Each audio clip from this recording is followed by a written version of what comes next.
하나님 말씀 보겠습니다. 하나님 말씀 창세기 42장 18절부터 25절 말씀입니다. 창세기 42장 18절부터 25절까지의 말씀을 보겠습니다. 제가 읽겠습니다. 사흘 만에 요셉이 그들에게 이르되 나는 하나님을 경외하노니 너희는 이같이 하여 생명을 보존하라. 너희가 확실한 자들이면 너희 형제 중 한 사람만 그 옥에 갇히게 하고 너희는 곡식을 가지고 가서 너희 집안의 굶주림을 구하고 너희 막내 아우를 내게로 데리고 오라. 그러면 너희 말이 진실함이 되고 너희가 죽지 아니하리라 하니 그들이 그대로 하니라. 그들이 서로 말하되 우리가 아우의 일로 말미암아 범죄하였도다. 그가 우리에게 애걸할 때에 그 마음의 괴로움을 보고도 듣지 아니하였으므로 이 괴로움이 우리에게 임하도다. 르우벤이 그들에게 대답하여 이르되 내가 너희에게 그 아이에 대하여 죄를 짓지 말라고 하지 아니하였더냐.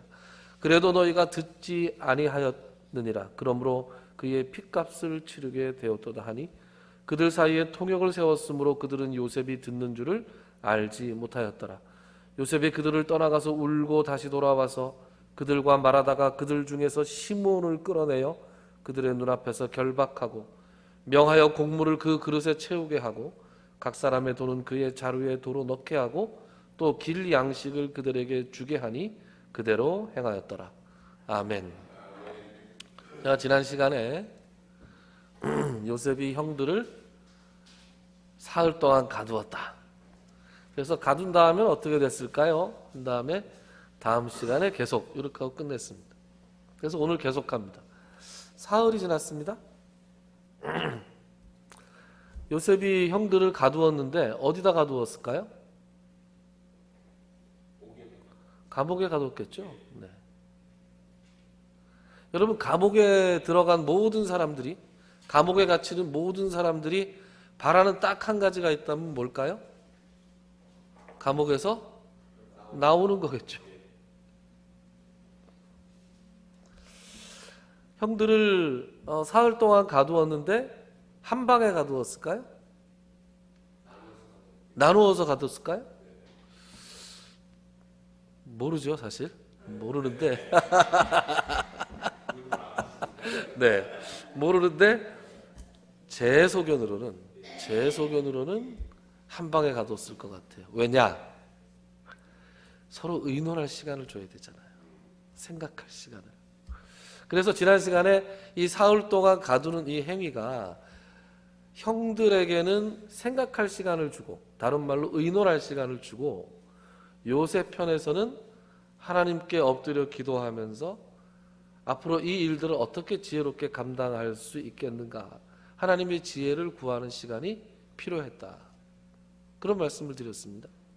그러니까 형들을 따로 놓은 것이 아니라 아마 같이 가두지 않았을까라고 짐작을 합니다. 한 가지 더 짐작을 해보죠.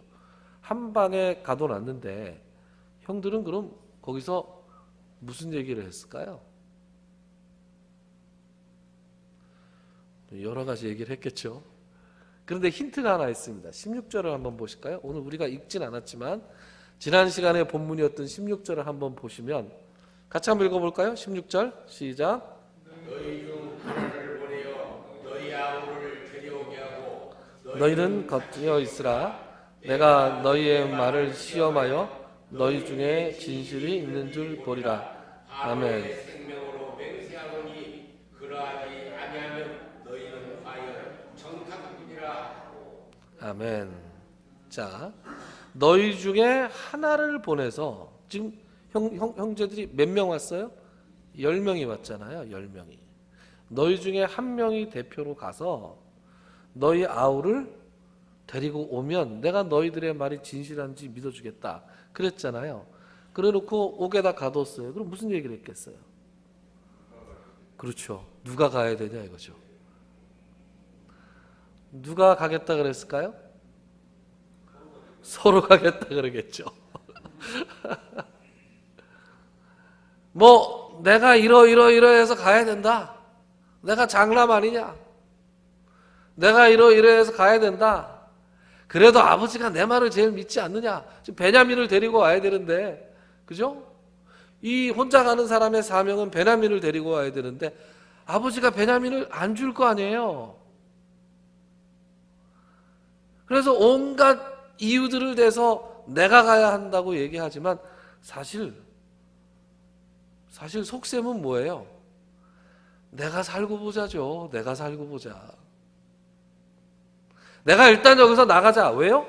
감옥에 갇힌 모든 사람의 바라는 것은 딱 한 가지 뭐예요? 감옥에서 나가는 겁니다. 그래서 감옥에서 서로 나가려고 얘기를 아마 하지 않았을까요? 옥신각신하지 않았을까요? 얼굴 좀 붉히지 않았을까요? 형이고 동생이고 야, 너 평소에 그렇게 안 봤더니 야, 이제 본색이 나오는구나.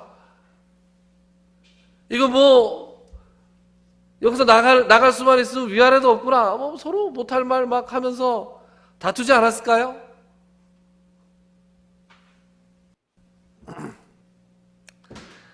그런데 그렇게 옥신각신하고 있는데 3일째 되던 날 옥문이 열렸습니다.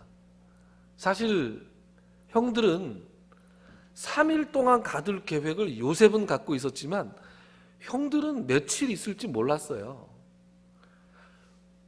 가두어라 하는 소리만 듣고 들어갔단 말이에요. 그러니까 이게 지금 얼만큼 있어야 될지 모르는 겁니다. 그러니까 얼만큼 있어야 될지 모르니까 정말로 겁을 먹었을 거예요. 그리고 정말로 나가고 싶었을 거란 말입니다. 그러니까 일단 나가서 아버지한테 가서 베냐민을 데리고 간다고 얘기를 했다가 아버지가 안 내주면 뭐 할 수 없는 거죠. 그냥 뭐 안 됐네 형들 이러고 있는 거죠. 뭐 다들 그러려고 하고 서로 나가겠다고 하고 있을 때 옥문이 열리면서 이제 요셉 앞으로 그들이 다 불려 나갔습니다. 누가 갈지 정해졌을까요? 그죠? 모르겠죠. 사실 다 모릅니다. 제 생각도 장로님 생각하고 뭐 비슷합니다. 안 정해졌을 거예요. 정해지기 어려웠어요. 그래서 이제 다들 조마조마한 마음으로 끌려갔습니다. 그랬더니 요셉이 뭐라 그러느냐?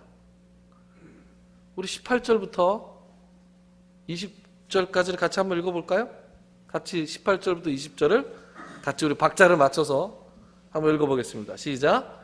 사흘 만에 요셉이 그들에게 이르되 나는 하나님을 경외하오니 너희는 이같이 하여 생명을 보존하라. 너희가 확실한 자들이면 너희 형제 중 한 사람만 그 옥에 갇히게 하고 너희는 곡식을 가지고 가서 너희 집안의 굶주림을 구하고 너희 막내 아우를 내게로 데리고 오라. 그러면 너희 말이 진실함이 되고 너희가 죽지 아니하리라 하니 그들이 그대로 하니라. 아멘. 아니 한 사람만 가라며요. 그랬더니 나왔는데 요셉이 말을 바꿨어요. 지금 뭐라고요? 한 사람만 이번에 나무래요. 다 가랍니다. 아니 한 사람만 보내준다 해서 서로 가겠다고 얼굴 붉히고 위아래도 없이 막 싸웠는데 아니 그럴 수가 있어요? 갑자기 문이 열리더니 한 명만 남고 나머지는 다 가 이렇게 된 거예요. 와 이거 뭐 확률이 10분의 1에서 10분의 9로 바뀌었습니다. 지금. 그런데 말이죠. 아까 감옥에 갇힌 사람들의 공통점은 감옥에서 다 나가고 싶어하는 거라 그랬잖아요. 감옥에 갔다 온 사람들의 공통점은 뭘까요? 감옥에 다시 안 가는 겁니다. 제가 짝대기 두 개일 때, 짝대기 두 개다 일병일 때 병장 하나가 있었는데, 그 병장 아주 고약한 병장이었어요. 이 졸병들을 많이 괴롭히는 사람이었는데 그 입에 달고 살던 말이 뭐였냐면 내가 니들 다 한 다음에 내가 영창 한번 가고 만다. 여러분 영창이 뭔지 아시죠? 영창 군대에 있는 네 그렇죠? 잘 아시죠 장로님? 내가 영창 한번 가고 말자 하여튼 니들 내가 가만히 안 두겠어. 이런 걸 굉장히 위협적으로 얘기했습니다. 근데 어느 날 진짜로 영창을 갔어요. 사고를 뭐 아주 후임병들을 아주 그냥 못되게 아주 해코지한 다음에 그 일로 이제 어떻게 돼서 영창에 갔습니다. 영창 딱 10일 갔다 왔어요.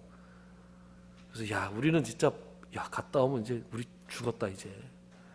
저 성질 고약한 인간이 갔다 오면 어떻게 될까? 야, 다들 되게 쫄아 있었어요.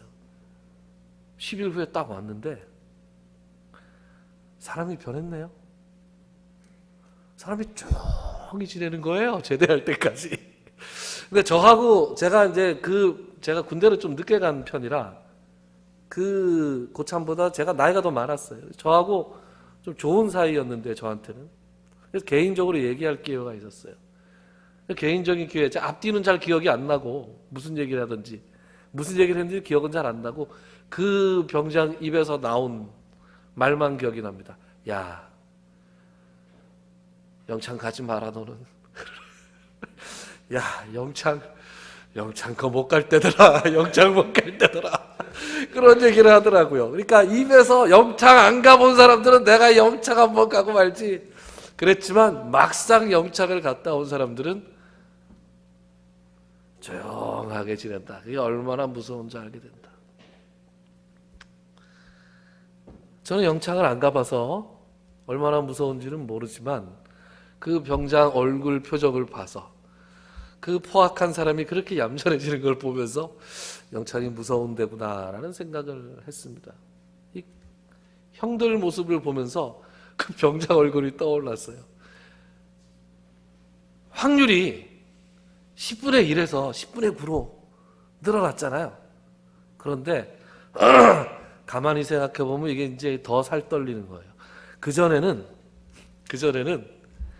내가 나가는 한 사람이 돼야 되는 거였는데 이제는 남는 한 사람이 되면 안 되는 거예요. 만약에 혼자 남으면 이젠 같이 있어줄 형제들도 없어요. 9명이 갔다가 안 돌아오면 어떻게 되는 거예요? 아버지가 베냐민 안 줘서. 그러니까요. 그 이제 더 살이 떨리는 거예요. 이제 확률이 나갈 수 있는 10분의 1에서 이게 꼼짝없이 붙잡혀 있을 10분의 1이 되다 보니까 야, 혹시라도 그 10분의 1에 내가 걸리면 이거 어떡하냐? 살 확률이 더 늘어나긴 했지만 무시무시하게 떨리는 10분의 1. 누가 남을까? 서로 옥신각신할 수도 없습니다. 왜요? 앞에 요셉이 있잖아요. 무서운 사람이 앞에 있는데 서로 옥신각신하는 모습 있다가 제일 목소리 큰 놈, 너 남아라. 그럴까봐. 여기서 눈치를 슬슬 보고 있습니다. 누가 어떻게 하고 있을까? 그래서 그 괴로운 시간들을 보내면서 그들이 그렇게 생각합니다. 아니 도대체 우리가 무슨 잘못을 지었길래, 내가 도대체 왜 어떤 일을 했길래 이런 괴로움이 우리에게 임했을까?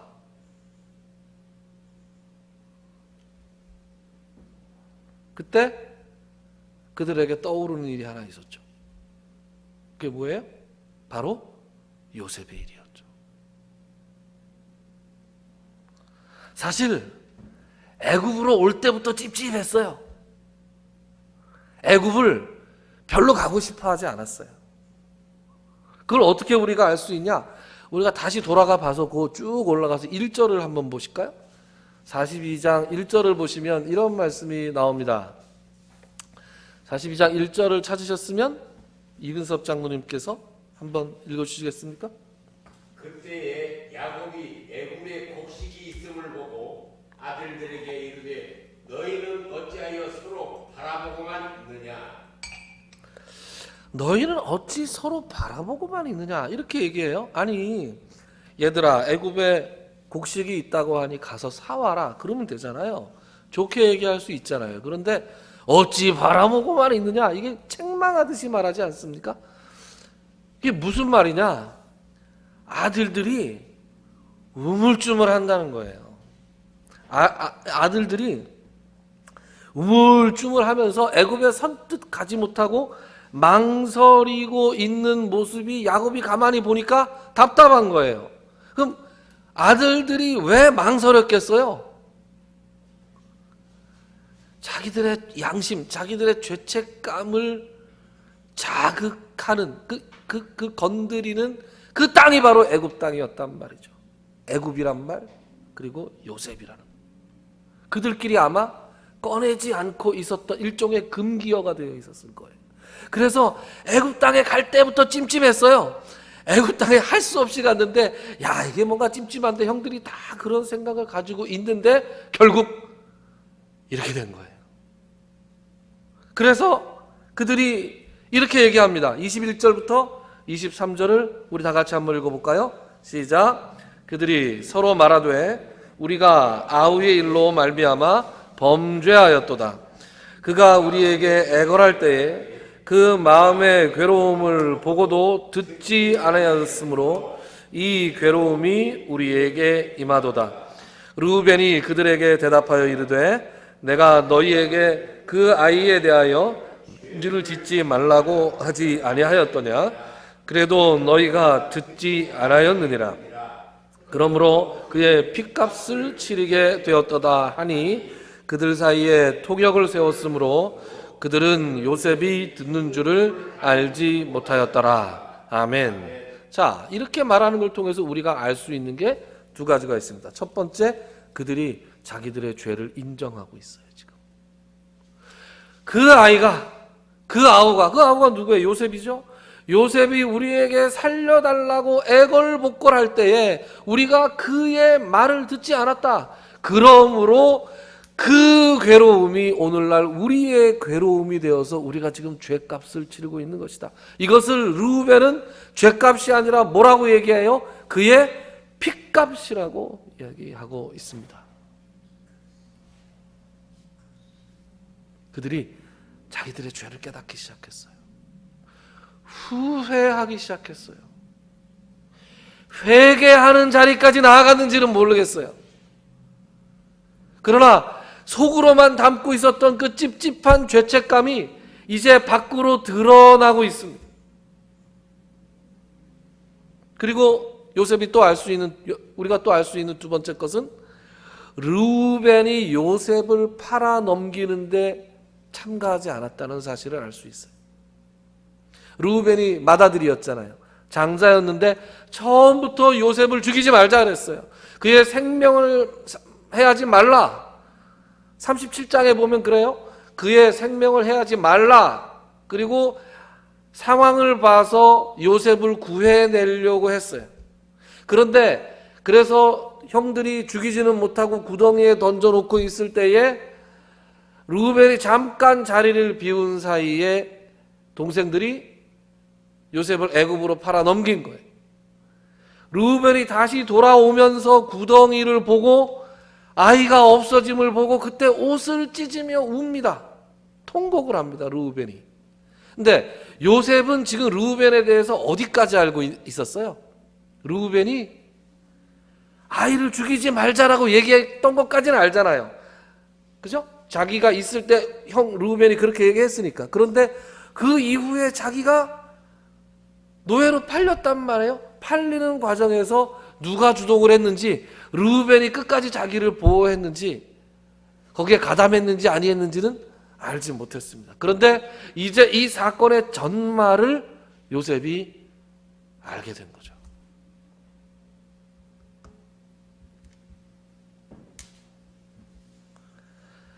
형들은 요셉이 이 말을 알아듣지 못한다고 생각했습니다. 왜? 자기들끼리 히브리어로 얘기를 했으니까. 그래서 막 큰 소리로 떠들진 않았지만 자기들끼리 웅성웅성 하면서 이런 얘기를 했을 거예요. 요셉은 그런데 그들의 말을 다 알아듣고 있었죠.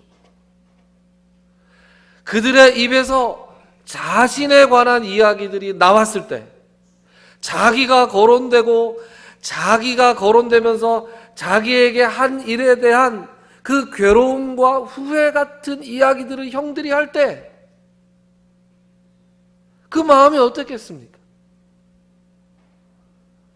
자기들을 해코지했던 그 형들에 대한 미움과 분노, 그리고 한편으로 그 죄책감에 시달리고 있는 그 죄인들에 대한 연민과 동정, 그리고 피부치에 대한 어떤 그리움, 사랑, 이런 온갖 복잡한 감정들이 다시 치밀어 오르면서 요셉이 울음이 이렇게 올라오는 거예요. 근데 지금 울면 돼요, 안 돼요? 안 되죠. 그래서 24절 같이 읽어봅시다. 시작. 요셉이 그들을 떠나가서 울고 다시 돌아와서 그들과 말하다가 그들 중에서 시몬을 끌어내어 그들의 눈앞에서 결박하고, 울음을 참지 못해서 그들을 떠나가서 웁니다. 그리고 마치 울지 않은 것처럼 다시 자기를 꾸민 다음에 돌아왔겠죠. 왜요? 아직은 그들 앞에서 정체를 밝힐 때가 아니기 때문에 그렇습니다. 인간적인 정으로는 형님들 제가 요셉이요 이렇게 밝히면서 자기는 이제 복수심이 없노라고, 나를 형들이 원망하지 않는다고, 내가 앞으로 형들을 보살필 거요 라고 서로 부둥켜 안고 울고 불고 하면서 형들과의 회포를 풀고 싶지만, 지금 요셉이 상대하고 있는 인간들은 보통 인간들이 아니에요. 죄인들입니다. 여러분, 르우벤은 근친상간을 저질렀죠. 그리고 세겜 땅에서 시므온과 레위가 주동이 돼서 대량 학살을 했죠. 존속 학대, 존속 매매도 있나요? 인신매매, 아주 그냥 죄명 하나하나가 아주 그냥 무시무시한 죄, 이런 것들을 끄떡없이 저지르는 이 인간들이 지금 자기 앞에 있는 인간들이에요. 그래서 조금 뭐 후회하는 빛을 보인다, 무슨 괴로우니까 당장 이렇게 무슨 뭐 이렇게 좀 후회하는 듯한 그 기미를 보인다고 해서 덥석 용서를 해버리면 이게 진짜 값싼 용서가 되는 거죠.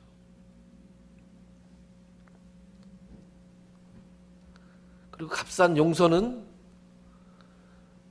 누구에게도 결코 도움이 되지 않습니다. 자기들이 얼마나 큰 죄를 지었고 얼마나 큰 사랑으로, 큰 사랑과 큰 반성으로만 자기들이 용서를 받을 수 있을지 그것을 깨달아야만 그들과 이 요셉과의 사이에 진정한 회복이라는 것이 이루어질 수 있는 것이죠.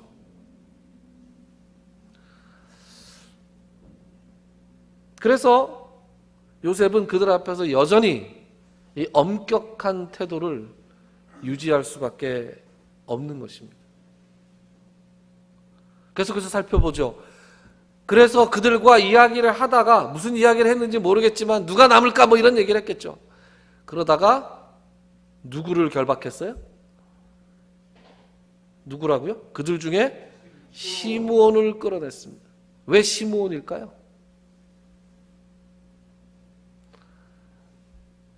시므온이 둘째지요. 르우벤, 시므온, 레위, 유다, 이렇게 순서로 갑니다. 르우벤은 주범이 아니었잖아요. 그래서 둘째가 시므온이 주범일 가능성이 매우 높습니다. 시므온은 전과가 있죠. 세겜에서 대량 학살의 주범이었죠.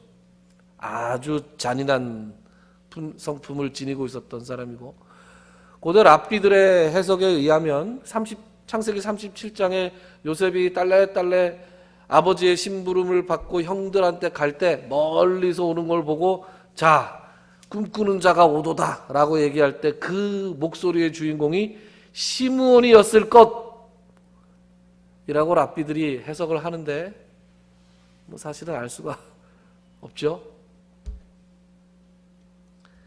그래서 제일 나쁜 인간이 시므온이었다. 그래서 요셉이 시므온을 결박합니다. 결박하고 끌려 들어가는 것을 보면서 형제들이 섬뜩했을 거예요. 그리고 그들을 보냅니다. 그리고 그들을 보내는데 여기에서 요셉의 또 하나의 진심이 나옵니다. 25절 같이 한번 읽어볼까요? 시작. 명하여 곡물을 그 그릇에 채우게 하고 각 사람의 돈은 그의 자루에 도로 넣게 하고 또 길 양식을 그들에게 주게 하니 그대로 행하였더라. 아멘. 자, 곡물을 채워줬어요. 그런 다음에 돈을 낸 거는 도로 넣어줬어요. 그러니까 이 요셉의 형들은 올 때보다 2배로 부자가 돼가지고 지금 가는 겁니다. 그리고 그것도 모자라서 여기 뭐라고 돼 있어요? 길 양식, 가면서 먹을 거를 또 챙겨주라 그랬어요. 이런 걸 우리 한국 사람들이 전문 용어로 뭐라 그래요? 바리바리 싸준다 그러죠. 바리바리 싸준다고. 그야말로 요셉이 형들에게 할 수 있는 한 최선을 다해서 그들에게 바리바리 싸주는 모습을 볼 수 있습니다. 이것이 요셉의 진심이었어요. 요셉은 그들을 돌보아주고 살려주고 사랑으로 안아주고 싶었어요. 그런데 이 사랑하는 마음이 있었음에도 불구하고 여전히 그들에게 엄격한 태도를 유지하는 것은 결코 쉬운 일이 아니었습니다. 그러나 값싼 용서가 얼마나 소용없다는 것을 너무나도 잘 알고 있었기 때문에 요셉은 이러한 태도를 유지할 수밖에 없었죠.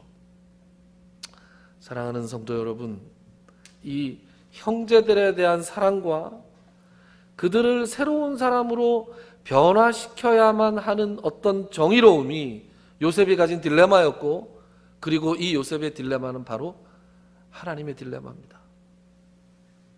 하나님께서 우리를 향해서 가지고 계시는 그 딜레마예요. 하나님 우리 사랑하시죠? 무엇보다도 사랑하십니다.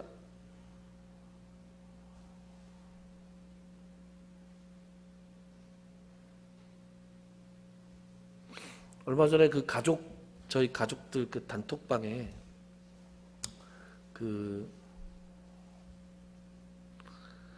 저희 누님이 그 조카 사진을 올렸는데, 조카가 아주 아기 때 사진 있잖아요. 아주 아기 때 사진하고 지금 30이 넘은 그 조카 사진을 2개를 같이 이렇게 붙여서 올렸어요. 그런데 뭐 이렇게 쭈그리고 앉아가지고 하는 모습이 똑같아. 그래서 그걸 보고 얼마나 웃었나 몰라요. 귀여워서. 여러분, 장성한 아들이나 장성한 딸이나 장성한 손자, 손녀를 보면서 여러분들은 그 아이의 어린 모습을 같이 보시지 않습니다. 그러면 그 아이가 너무 사랑스럽고 그 어린아이가 막 눈에 넣어도 아프지 않고 막 그런 감정이 들지 않습니까? 저희 부모님들은 아직도 가끔 제 어렸을 때 얘기를 합니다. 저는 기억나지 않는 제 어렸을 때의 모습. 사람은 자기의 자녀와 손주에 대해서 그런 어떤 것이 있어요. 그렇지 않습니까? 그 어렸을 때 모습이 있어요. 여러분, 지금 우리는 다 중년, 장년, 노년의 모습을 하고 있는데 하나님 눈에 우리가 어떻게 보이겠어요? 하나님 눈에 우리가 그렇게 보이는 거예요. 하나님 눈에 우리 한 사람 한 사람은 그렇게 사랑스럽고 아름다운 사람들이에요. 너무나 사랑스러운 사람이에요. 가끔 말이죠, 제가 여러 번 얘기합니다. 아유, 우리 교회에 좀 젊은 사람들이 와서 있어야 뭐 우리 교회가 발전을 해요. 교회가 발전해서 뭐 하게요? 교회는 발전하는 게 아니에요.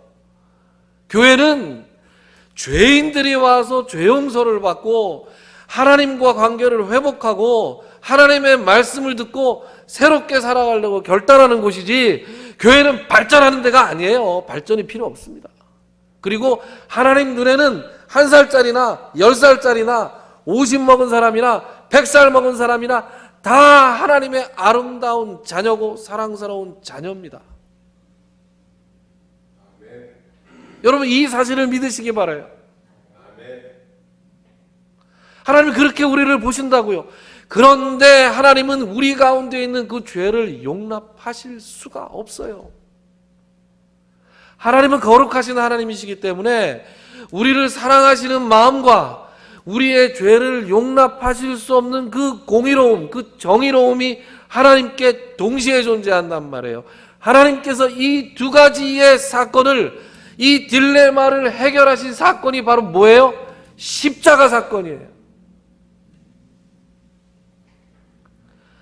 너무나 사랑하는 자녀들을 위해서 거룩하시고 흠이 없으신 예수님을 십자가에 못 박아서 우리의 죄값을 대신 치르게 하고 나서야 우리를 받으셨다고. 여러분, 이걸 잊으시면 안 돼요. 그러니까 십자가에 사랑만 있는 게 아니에요. 십자가에 사랑만 있는 것이 아니라 정의로우시고 죄를 용납하시지 못하는 하나님의 정의로운 속성, 그 두려움이 함께 있는 거예요.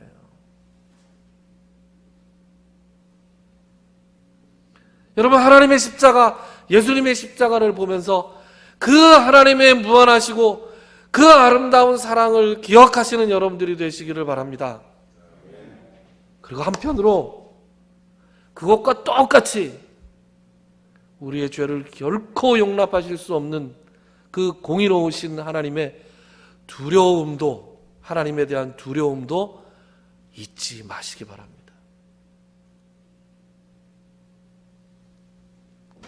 요셉이 취하는 이 조치들, 앞으로 취하는 이 조치들, 앞으로 행하는 모든 일들은 이 사랑의 하나님과 이 두려우신 하나님을 너무나 잘 알고 있기에 하는 일들이에요.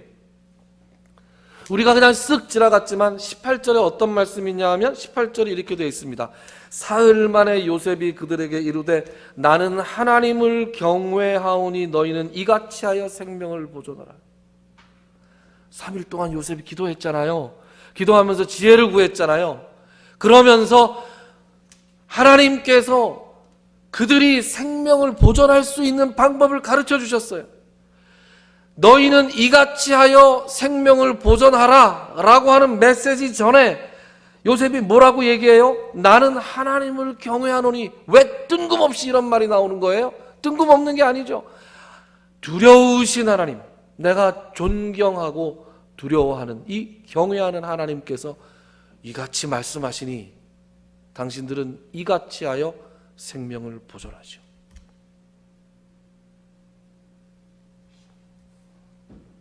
오늘날 우리가 속한 교회가 세상의 모범이 되지 못하고 또 세상 사람들이 존경하는 모습을 교회에 대해서 가지지 못하는 것은 우리가 사랑의 하나님만 알고 이 두려우신 하나님을 기억하지 못해서, 그래서 한국교회가 목사부터 시작해서 모든 사람들이 하나님의 사랑만 믿고 방종한 까닭이 아닌가, 저는 그렇게 생각합니다. 오늘 말씀을 읽으면서 오늘 한 가지 다짐을 하고 가는 여러분들이 되시기를 바랍니다. 어떤 다짐이요? 십자가에 나타난 하나님의 사랑과 하나님의 두려우심을 결코 잊지 않는 사람들이 되겠다 결심하시고 실천할 수 있는 저와 여러분들이 될 수 있기를 주님의 이름으로 축원합니다. 기도합시다.